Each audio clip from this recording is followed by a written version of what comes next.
한마디로 독소입니다. 발암물질입니다. 그만큼 들기름은 신경 써서 드셔야 하는 음식입니다. 들기름은 뇌혈관 건강을 지켜주고 뇌세포를 튼튼하게 만들어주는 최고의 치매 예방 음식입니다. 심지어 특정 음식과 함께 먹게 되면 암세포까지 씨를 말릴 수 있는 흠잡을 데 없는 보약 중의 보약입니다. 각종 성인병과 암까지 예방할 수 있다는 것이죠. 그런데 이런 들기름을 어떻게 먹느냐에 따라 보약이 될 수도 있고 오히려 독이 될 수도 있습니다. 건강은 선택입니다. 선잘. 자, 그렇다면 신경세포를 죽게 만들고 치매를 가속시키는 최악의 들기름 음식 5가지와 치매를 예방하고 우리를 건강하게 만들어주는 최고의 들기름 음식 5가지를 함께 알아보도록 하겠습니다. 첫 번째로 피해야 할 음식은 바로 밀가루 음식입니다. 우리가 들기름을 가장 많이 먹는 방법 중에 하나가 면 요리인데요. 국수, 막국수, 쫄면, 비빔면 같은 다양한 면 요리에 들어가는 양념 재료로 많이 사용되고 있습니다. 치매를 예방하는 데 있어 가장 먼저 줄이고 끊어야 할 음식이 있다면 그것은 밀가루 음식입니다. 치매 예방에 좋은 들기름을 넣어서 먹는다고 좋은 음식이 되는 것이 아닙니다. 건강을 지켜가실 수 있도록 밀가루에 대해 조금 더 자세히 설명드리도록 하겠습니다. 밀가루는 탄수화물이 약 80%, 단백질이 약 10%, 수분이 약 10%인 음식입니다. 단백질이 소량 들어있어 순수 탄수화물 음식은 아니지만 사실 고탄수화물 음식입니다. 그리고 우리가 먹는 밀가루는 곱게 갈아서 맛과 흡수 효율을 높인 정제 탄수화물 음식입니다. 그래서 우리가 밀가루 음식을 먹게 되면 혈당이 급격하게 오르게 되는데요. 사실상 혈당이 폭발했다는 말이 더 알맞은 표현입니다. 문제는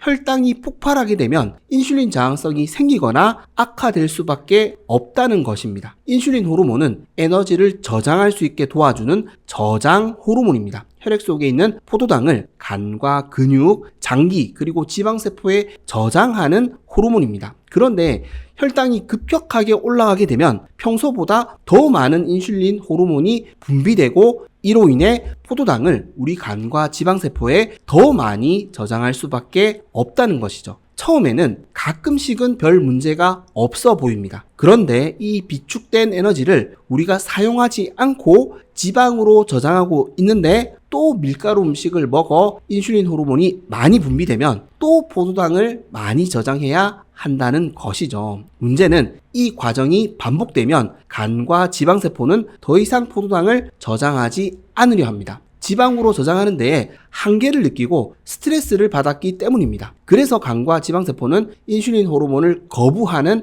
의사표현을 하게 됩니다. 그 의사표현이 바로 염증성 사이토카인의 분비입니다. 인슐린 호르몬을 거부하는 신호를 보내는 것이죠. 그런데 우리 몸은 우리 혈관 속에 포도당이 넘쳐나는 것을 허용하지 않습니다. 혈당을 낮추려고 노력합니다. 그래서 췌장은 더 많은 인슐린 호르몬을 분비합니다. 더 많이 분비된 인슐린 호르몬은 우리 장기에, 우리 지방세포에 강제로 억지로 포도당을 밀어 넣습니다. 많이 힘들어 하겠죠. 그런데 우리가 또 밀가루 음식을 먹게 되면 또 혈당이 폭발하고 인슐린 호르몬은 다시 우리 장기에, 우리 지방세포에 억지로 포도당을 밀어 넣습니다. 그러면 지방세포들은 이제 더 이상은 저장할 수 없다고, 이제는 진짜 안 된다고 또 염증성 사이토카인을 분비하게 됩니다. 인슐린 호르몬을 쳐다보기도 싫은 것이죠. 이렇게 생기는 것이 인슐린 저항성입니다. 인슐린 호르몬에 저항성이 생기면, 그리고 악화되면 췌장은 혈당을 낮추기 위해 더 많은 인슐린 호르몬을 분비할 수밖에 없습니다. 처음에는 100이면 충분했던 양이 이제는 200, 300,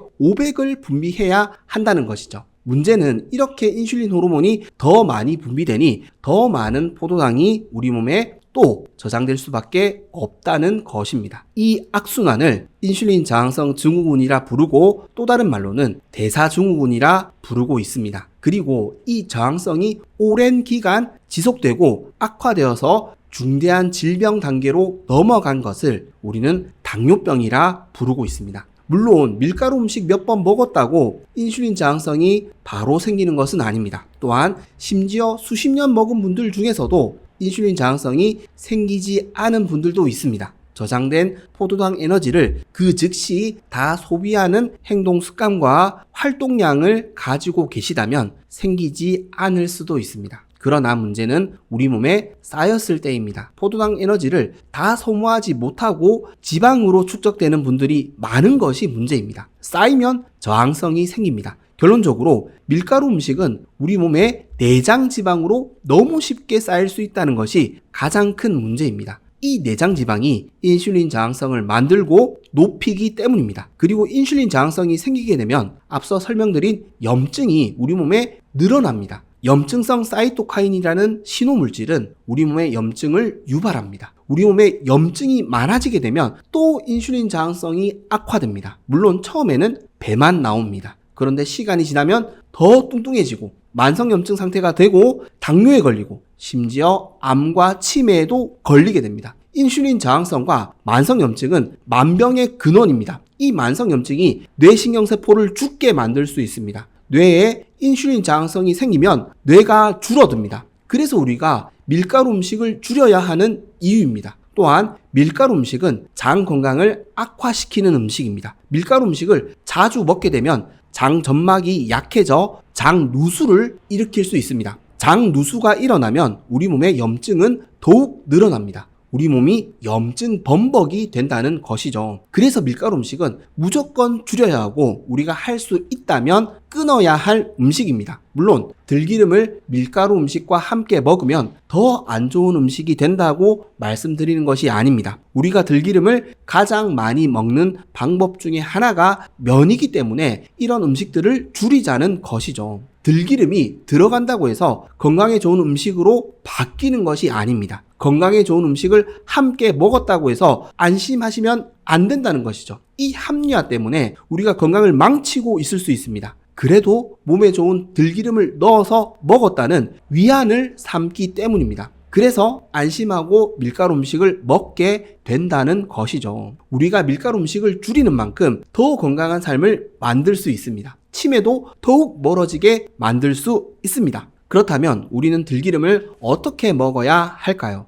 들기름을 보약으로 먹는 첫 번째 방법은 들기름은 고탄수화물 음식이 아니라 양질의 단백질, 양질의 지방 음식과 함께 드셔야 한다는 것입니다. 그래야 더욱 시너지 효과를 낼 수 있습니다. 제가 앞서 말씀드렸듯이 인슐린 저항성이 치매의 원인이라고 말씀드렸습니다. 인슐린 저항성을 줄이기 위해서는 탄수화물 비중을 줄이고 단백질과 지방 섭취를 늘려야 합니다. 물론 단백질과 지방이라고 하더라도 양질의 음식, 자연 그대로의 음식을 많이 드셔야 합니다. 그렇다면 양질의 단백질, 양질의 지방 음식이 함유된 음식에는 어떤 것들이 있을까요? 계란, 두부, 건강한 생선과 고기가 있습니다. 인슐린 저항성이 생기는 진짜 원인은 고탄수화물 위주의 식습관입니다. 만성염증이 늘어나는 진짜 범인입니다. 그런데 아직도 계란이, 고기가 범인이라고 생각하시는 분들이 있습니다. 이런 음식을 주식으로 먹으면 혈관을 막는다고 생각하시는 분들이 있습니다. 그렇지 않습니다.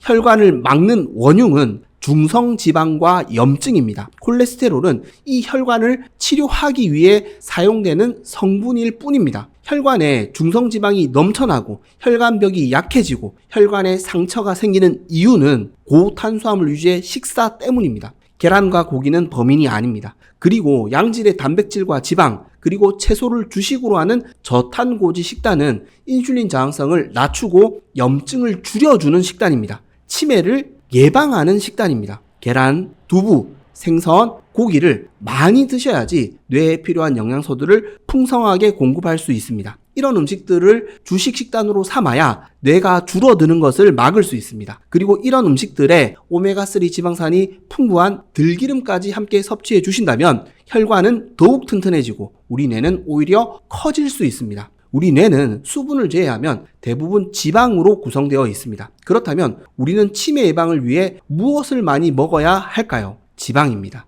채소만 많이 먹는다고 해서 치매를 예방할 수 없습니다. 계란, 두부, 생선, 고기와 들기름을 풍성하게 드시는 주식으로 삼으셔서 우리 뇌를 살리고 치매도 적극적으로 예방하셨으면 좋겠습니다. 두 번째로 피해야 할 음식은 설탕입니다. 설탕을 함께 넣어서 먹는 들기름 음식은 들기름을 챙겨 먹는 의미를 아무 의미 없게 만들 수 있는 음식입니다. 들기름과 설탕을 함께 드시는 경우가 잘 없다고 생각하실 수 있는데요. 요즘에는 웬만한 요리에는 다 설탕을 넣어 드시는 분들이 많습니다. 설탕이 안 들어가는 요리를 찾아보기 힘들 정도입니다. 앞서 말씀드린 면 요리뿐만 아니라 나물 무침에도 설탕을 넣고 볶음 요리에도 넣고 조림에도 넣고 샐러드까지 설탕을 넣으시는 분들이 있습니다. 치매를 예방하는 데 있어 가장 먼저 줄이고 끊어야 할 음식이 밀가루였다면 설탕 역시 마찬가지입니다. 밀가루와 설탕은 한마디로 치매와 각종 성인병의 원흉입니다. 건강을 지켜가실 수 있도록 설탕에 대해서도 조금 더 상세하게 설명드리도록 하겠습니다.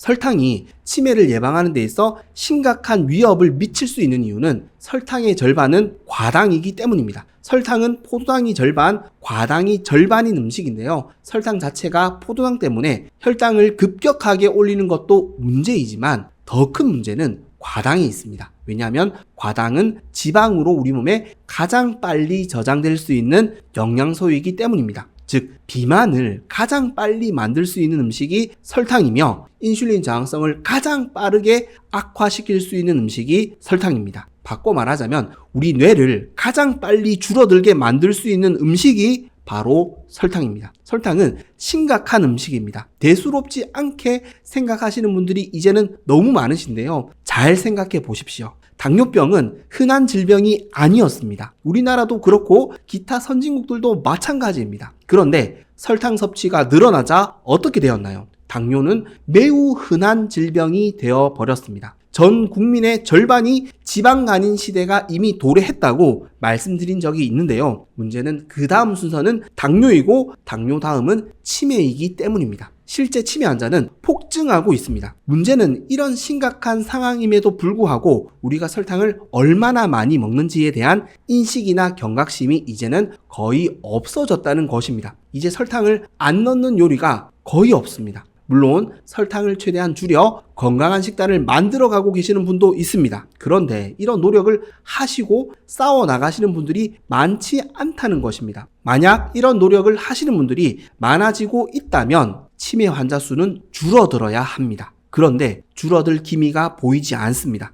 이런 심각성을 모르시는 분들이 너무 많으시다는 것이죠. 심지어 알아도 설탕 탓이 아니라고 합리화하시는 분들이 있습니다. 물론 그 판단을 타인이 대신 해줄 수는 없습니다. 그래도 잘 생각해 보셨으면 좋겠습니다. 우리나라 설탕 소비량은 1인당 약 30kg 수준입니다. 개인별로 차이가 있겠지만 우리는 설탕을 우리 몸에 들이붓고 있습니다. 알고 먹는 설탕뿐만 아니라 모르고 먹는 설탕도 많다는 것이죠. 치매는 뇌가 줄어들어서 생기는 질병이라고 말씀드렸습니다. 뇌가 줄어든 가장 큰 이유는 인슐린 저항성에 있다고도 설명드렸습니다. 인슐린 저항성을 가장 빠르게 악화시킬 수 있는 음식이 설탕이라면, 설탕이 빠지지 않는 우리의 식탁이라면 설탕이 치매의 원흉이라고 생각하는 것이 타당하지 않을까요? 설탕의 절반을 차지하고 있는 과당은 사실상 간의 독소로 작용합니다. 간에 엄청난 부담을 주고 우리 몸에 그름을 많이 발생시키는 음식입니다. 그래서 설탕에 대해서는 큰 이견이 없습니다. 설탕을 줄여야 한다는 것은 모두 다 알고 있는 사실입니다. 그러나 알고 있다는 것에는 함정이 있습니다. 알고만 있지 피하지 않는다면, 줄이지 않는다면 진정으로 이해한 것이 아닙니다. 이제는 전력을 다해 설탕을 줄여 나가야 합니다. 달게 먹는 우리의 입맛을 바꿔야 합니다. 달게 먹으면 치매를 막을 수 없다고 생각해야 합니다. 그래야 바꿀 수 있습니다. 들기름을 넣어서 함께 먹었다고 위안을 삼지 마십시오. 이러한 합리화가 통했다면 우리나라 치매 환자가 100만 명에 육박하지 않았을 것입니다. 들기름은 설탕이 아니라 건강에 좋은 음식과 함께 먹어야 합니다. 그래야 신경을 살리고 치매를 적극적으로 예방할 수 있습니다. 그렇다면 우리는 들기름을 어떻게 먹어야 할까요? 들기름을 보약으로 먹는 두 번째 방법은 들기름은 국이나 찌개 같은 가열 요리보다는 무침이나 반찬에 들어가는 비가열 요리로 드셔야 한다는 것입니다. 물론 튀김이나 높은 온도로 조리하는 경우가 아니라면 크게 문제되는 것은 아니지만 이왕 우리가 비싼 들기름을 챙겨 먹는다면 최대 효율을 낼 수 있는 건강한 방식으로 먹는 것이 좋겠습니다. 우리가 들기름을 챙겨 먹는 가장 큰 핵심 효용성은 오메가3 지방산 섭취입니다. 우리가 오메가3 지방산을 건강하게 오롯이 오롯이 섭취하기 위해서는 가열하지 않고 생으로 먹는 것이 제일 좋습니다. 맛보다는 건강을 생각하는 조리 방법을 많이 만들어 가셨으면 좋겠습니다. 이 작은 습관이 치매를 예방하는 데에 큰 도움이 될 수 있습니다. 세 번째로 피해야 할 음식은 바로 들기름 두부구이입니다. 두부를 들기름에 구워 먹는 별미 요리로 드시는 분들이 많으신데요. 들기름을 활용한 요리로 상당히 많은 분들이 들기름 두부구이를 여러 콘텐츠로 추천해 주시고 있어 설명드리게 되었습니다. 앞서 말씀드린 것처럼 들기름은 가열조리보다는 생으로 먹는 것이 건강에 유익하다고 말씀드렸습니다. 들기름이 발연점이 낮은 것도 있지만 오메가3를 최대한 건강하게 챙겨 먹을 수 있기 때문이라고도 설명드렸습니다. 그런데 이런 부분을 넘어서서 들기름을 오래 가열하게 되면 심각한 문제가 발생될 수 있습니다. 바로 벤조피렌 같은 발암 물질들이 많이 생성될 수 있기 때문입니다. 물론 어떤 기름이든지 고온으로 조리하는 경우에는 이런 발암 물질이 발생할 수 있겠지만 우리가 건강을 위해 챙겨 먹는 것이라면 다르게 먹어야 한다는 것이죠. 들기름의 가장 큰 단점은 산패되기 쉽다는 점입니다. 산패된 들기름이 건강에 좋지 않다는 것은 많은 분들이 알고 계시는 사실입니다. 들기름을 오래 가열하게 되면 산패가 더욱 빨리 진행될 수밖에 없습니다. 그래서 들기름은 가열 요리보다는 비가열 요리로 드시는 것이 훨씬 유익합니다. 이건 호불호의 문제가 아닙니다. 두부구이는 살짝 볶는 요리가 아닙니다. 오래 구워야 하는 요리입니다. 수분이 많으니 잘 안 익죠. 그래서 두부는 들기름으로 굽지 않는 것이 좋습니다. 저는 들기름으로 계란 후라이를 만들어 드시는 것도 추천드리지 않습니다. 건강을 위해 챙겨 먹는 비싼 들기름을 이렇게 소비할 수는 없습니다. 우리가 챙겨 먹는 효과를 오롯이 누리기 위해서는 맛이 아니라 건강에 집중해야 합니다. 가끔씩은 괜찮지 않겠냐라고 생각하시는 분들이 있습니다. 왜 괜찮다고 생각하실까요? 미량의 독소들은 우리 몸에서 정화된다고 생각하시기 때문입니다. 네, 맞습니다. 그럴 수 있습니다. 하지만 이런 독소들이 완벽히 해독되지 않고 조금씩 쌓인다면 어떻게 될까요? 그때는 진짜 문제가 될 수 있다는 것입니다. 그리고 이런 독소들을 해독해주는 간은 어떻게 될까요? 간이 힘들어할 수밖에 없습니다. 그리고 가끔씩이 습관이 되면 어떻게 될까요? 그때에는 진짜 위험할 수 있다는 것이죠. 우리 신체에 쌓이고 있는 독소들을 우리가 확인할 수 있는 방법은 없습니다. 우리는 정확히 알 수 없습니다. 그래서 우리는 압도적으로 건강하게 먹는 습관이 필요합니다. 들기름도 아무렇게 먹는다면 압도적으로 건강해질 수 없습니다. 들기름을 꼭 건강한 방식으로 챙겨 드셨으면 좋겠습니다. 치매가 더욱 멀어질 수 있습니다. 그렇다면 우리는 들기름을 어떻게 먹어야 할까요? 들기름을 보약으로 먹는 세 번째 방법은 좋은 들기름을 선택하셔야 한다는 것입니다. 오메가3 지방산 성분이 주요 성분인 들기름은 만드는 방식이 너무나 중요합니다. 앞서 자세히 말씀드렸듯이 들기름은 열에 약합니다. 그런데 들기름을 고온으로 만들어내면 어떻게 될까요? 들기름을 챙겨 먹는 아무런 의미가 없을 수 있다는 것입니다. 오히려 건강에 유익하지 않을 수 있습니다. 그렇다면 우리는 어떤 들기름을 선택해야 할까요? 들깨를 볶지 않고 그대로 압착해서 만드는 생들기름을 선택하셔야 합니다. 이러한 방식을 냉압착이라고 표현하는데요. 냉압착 생들기름이 현재 우리가 선택할 수 있는 가장 건강한 들기름입니다. 들기름 중에서 오메가3 지방산을 가장 건강하게 섭취할 수 있어서 너무 좋은 기름입니다. 물론 단점이 있습니다. 가격이 비싸다는 점입니다. 들기름 자체도 비싼 기름이지만 이것보다 더 가격이 있으니 더 부담스러운 것이 사실입니다. 그래서 이렇게 공을 들여 구매한 기름을 가열 요리로 드시면 안 된다고 말씀드린 이유입니다. 그리고 냉압착과 저온압착이라는 용어가 같은 의미인지 다른 방식인지 헷갈려 하시는 경우가 있는데요. 실제 제품을 판매하는 판매처에서도 다양한 제품을 판매하시는 경우가 많아서 정확히 정리해 드리겠습니다. 냉압착이라는 뜻은 열을 가하지 않고 추출하는 방식을 뜻합니다. 영어로는 콜드 프레스라고 부르고 49도씨 이하로 추출합니다. 저온압착이라는 뜻은 저온에서 볶아 추출하는 방식을 뜻합니다. 즉 고온압착보다는 저온압착이 좋고 저온압착보다는 냉압착 방식이 좋습니다. 그런데 냉압착과 저온압착이라는 단어를 혼용해서 쓰는 경우가 있는데요. 핵심은 생들기름이어야 한다는 것입니다. 생들기름은 열을 가하지 않고 만든 기름을 뜻합니다. 그래서 앞으로는 냉압착 생들기름으로 표시된 제품을 선택하시는 것을 추천드립니다. 그리고 들깨를 볶지 않고 만드는지도 꼭 확인해 주시면 좋겠습니다. 네 번째로 피해야 할 음식은 오메가6 성분 위주의 기름입니다. 아니, 들기름을 함께 넣어서 먹는 요리가 있겠어 라고 생각하실 수 있는데요. 제가 말씀드리는 경우는 그런 경우가 아닙니다. 다른 식사로 다른 음식으로 오메가6 성분 위주의 기름을 많이 드시게 되면 들기름을 챙겨 먹는 의미가 없다고 말씀드리는 부분입니다. 쉽게 표현해 드린다면 튀김 요리를 마음껏 드시면서 챙겨 먹는 들기름은 아무런 의미가 없다는 것입니다. 오메가 지방산 불균형 문제는 제가 너무 많이 강조드렸고 또 강조드려야 할 내용입니다. 치매 예방의 핵심 관건은 염증을 줄이는 것이라고 제가 확실하게 설명드리고 강조드렸습니다.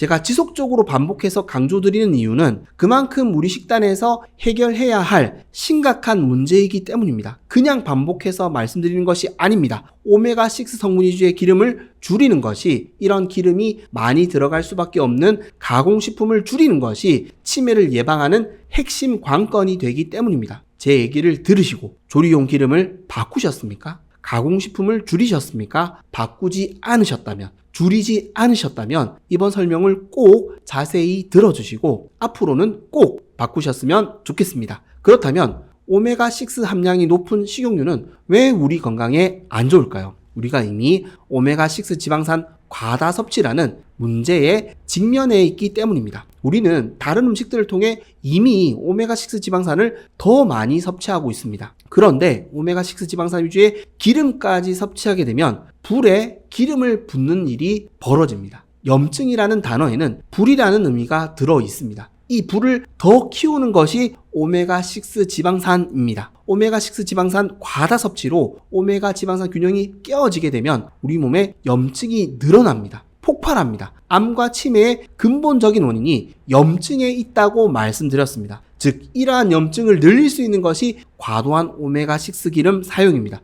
오메가3 지방산은 염증을 줄이는 역할, 오메가6 지방산은 염증을 유발하는 역할을 가지고 있습니다. 다시 한번 강조드리지만 문제는 우리가 오메가3 지방산은 매우 적게 섭취하고 있고 오메가6 지방산은 너무 많이 섭취하고 있다는 것에 있습니다. 이러한 불균형은 우리 몸의 만성염증을 악화시킬 뿐만 아니라 비만까지도 악화시킬 수 있습니다. 즉, 오메가6 기름 과다 섭취는 염증이 폭발하는 지름길입니다. 또한 이러한 만성염증 상태가 지속되면 단순히 대사증후군 관련 질병에서 끝나는 것이 아니라 더욱더 심각한 질병인 암과 치매로도 이어질 수 있습니다. 그런데 이렇게 심각한 문제임에도 불구하고 오메가 지방산 균형에 대해 신경을 쓰시는 분들이 많지 않습니다. 그냥 들기름도 먹고 들깨도 자주 챙겨 먹으니 아무 기름이나 사용해도 괜찮다고 생각하시는 분들이 많습니다. 우리는 상상을 초월할 정도로 오메가6 기름을 너무 많이 먹고 있습니다. 이와 반대로 오메가3 기름은 너무 적게 먹고 있습니다. 들기름보다는 참기름을 많이 쓰고 오메가3가 풍부한 음식들은 자주 챙겨 먹지 않고 있습니다. 그래서 오메가 지방산 균형이 무너졌고 우리 건강 또한 함께 무너져 버렸습니다. 정제된 탄수화물 음식 섭취도 우리 건강을 망친 주범이지만 오메가6 기름 과다 섭취도 우리 건강을 망친 주범입니다. 다시 한번 강조드리겠습니다. 과도한 오메가6 성분 위주의 기름 사용은 비만이 되는 지름길입니다. 인슐린 저항성과 만성염증이 악화되는 지름길입니다. 즉, 치매로 가는 지름길입니다. 그래서 치매를 적극적으로 예방하기 위해서는 오메가6 기름 사용을 줄여야 합니다. 들기름을 챙겨 먹는다는 실효성은 오메가6 기름을 줄인 가운데 얻을 수 있습니다. 오메가6 기름을 많이 먹으면서 들기름을 챙겨 먹는 것은 아무런 의미가 없다는 것을 꼭 기억해 주시고 오메가6 기름 사용을 줄여 나가셨으면 좋겠습니다. 조리용 기름은 불포화지방 기름이 아니라 버터, 라드, 코코넛 오일 같은 포화지방 위주의 기름이 좋습니다. 그렇다면 우리는 들기름을 어떻게 먹어야 할까요? 들기름을 보약으로 먹는 네 번째 방법은 들기름은 빨리 소비하셔야 한다는 것입니다. 즉, 보관 방법도 중요하지만 보관 기간이 더 중요하다는 사실입니다. 들기름은 아무리 냉압착 생들기름이라고 하더라도 산패가 빨리 진행됩니다. 그래서 산패 속도를 낮출 수 있도록 참기름과 섞어서 보관하시는 방법을 설명해 주신 한의사 선생님들도 계신데요. 네, 너무 좋은 방법입니다. 그러나 저는 오래 보관해서 드시는 것에 집중하시기보다는 그냥 섞지 않고 빨리 소비하시는 게 더 좋다고 생각합니다. 작은 병으로 구매하셔서 한 달 안에 다 소비하시는 게 훨씬 건강에 유리합니다. 산패된 들기름은 오히려 독이라는 것을 잘 알고 계실 것 같습니다. 그만큼 들기름의 신선도는 너무나 중요합니다. 이 부분을 간과하게 되면 오히려 건강을 망칠 수 있습니다. 그래서 들기름은 꼭 당일 착유나 최근 생산된 제품을 한 달 이내로 소비하는 습관을 만들어 가셨으면 좋겠습니다. 5번째로 피해야 할 음식은 오래된 나물 무침입니다. 혹시 어떤 음식을 말씀드리는 것인지 눈치채셨나요? 들기름으로 나물을 무쳐서 바로바로 다 소비하지 않고 오래 놓아두고 드시면 안 된다는 것입니다. 들기름을 보관하는 기간도 중요하지만 들기름을 활용해서 만든 요리도 오래 두어서는 안 됩니다. 물론 일주일 이상 냉장고에 넣어두시고 꺼내 드시는 경우는 없겠지만 들기름은 빛과 공기에 접촉하면 빨리 산패되기 때문에 되도록 하루 안에 드시는 것이 좋습니다. 제일 좋은 것은 만든 나물 무침을 그 즉시 다 드시는 것이 좋겠죠. 또한 앞서 말씀드린 것처럼 나물 무침이라는 요리만을 말씀드리는 것이 아닙니다. 들기름이 들어가는 모든 반찬에 적용하셔야 합니다. 특히 김치를 들기름에 볶아 드시는 경우가 많으신데요. 이러한 볶음 요리, 샐러드도 마찬가지입니다. 산패된 들기름은 산패된 오메가3 지방산입니다. 한마디로 독소입니다. 발암물질입니다. 그만큼 들기름은 신경 써서 드셔야 하는 음식입니다. 그래야 우리 건강에 유익한 점을 오롯이 누릴 수 있습니다. 그렇다면 우리는 들기름을 어떻게 먹어야 할까요? 들기름을 보약으로 먹는 5번째 방법은 식사로 먹기입니다. 들기름이 좋다고 해서 공복이나 자기 전에 드시는 경우도 있는데요. 앞서 말씀드린 것처럼 우리는 인슐린 저항성도 함께 관리를 해야 합니다. 식사 외에 드시는 간식이나 기타 음식들은 혈당을 높일 수밖에 없습니다. 즉 인슐린 호르몬이 분비될 수밖에 없습니다. 우리 몸에 인슐린 호르몬이 자주 분비된다는 것은 그렇게 좋은 일이 아닙니다. 오히려 우리 몸을 망치는 습관입니다. 간식을 먹으면 살이 찐다는 이야기를 많이 들어보셨을 겁니다. 이건 그냥 나온 말이 아닙니다. 삶의 지혜가 담긴 조언입니다. 소량으로 자주 먹는 것이 체중 관리나 건강 관리에 도움이 된다고 생각하시는 분이 있는데요. 그렇지 않습니다. 인슐린 호르몬이 자주 분비되면 분비될수록 호르몬의 저항성이 생기고 우리 건강은 악화됩니다. 물론 소화력이 약해 어쩔 수 없이 나누어 드셔야 되는 경우가 있을 수 있는데요. 그런 경우가 아니시라면 식사 이외에는 간식을 드시지 않는 것이 좋습니다. 장수의 비결은 무엇일까요? 제가 지난 영상들에서 몇 번 소개해드린 적이 있는데요. 평균 혈당을 낮추는 것이 비결입니다. 즉 식사의 횟수를 줄이는 것이 간식을 먹지 않는 것이 비결입니다. 이러한 차원에서 들기름을 공복이나 자기 전에 먹는 것은 건강을 지키는 길이 아닙니다. 들기름은 식사와 함께 드셔야 합니다. 그래야 보약으로 드실 수 있습니다. 들기름의 오메가3 지방산은 우리 혈액을 맑게 만들어주고 뇌세포의 구성 성분이 되어 뇌 혈관과 뇌 건강을 함께 지켜주는 최고의 치매 예방 음식입니다. 이러한 효능을 우리가 오롯이 누리기 위해서는 나쁜 음식이 아니라 좋은 음식과 함께 먹어야 합니다. 그리고 건강한 방식으로 만들고 먹어야 합니다. 그러면 됩니다. 신경을 살리고 뇌세포도 살리고 치매를 예방할 수 있습니다. 혹여 치매 예방에 대해 더 유익한 정보를 원하신다면 지난 된장찌개 편과 들깨 편을 추천드리고 항산화 효능에 대해 더 궁금하시다면 지난 토마토 편과 마늘 편을 참조해 주시면 되겠습니다. 지금까지 건강해지는 선택 선잘이었습니다. 도움이 되셨다면 구독과 좋아요 꼭 부탁드리겠습니다. 그리고 혹여 도움이 되실 만한 가족과 지인분들에게 영상을 공유해 주시면 감사하겠습니다. 그리고 항상 건강하시고 행복하시길 기도하겠습니다. 감사합니다. 건강해지는 선택 선잘.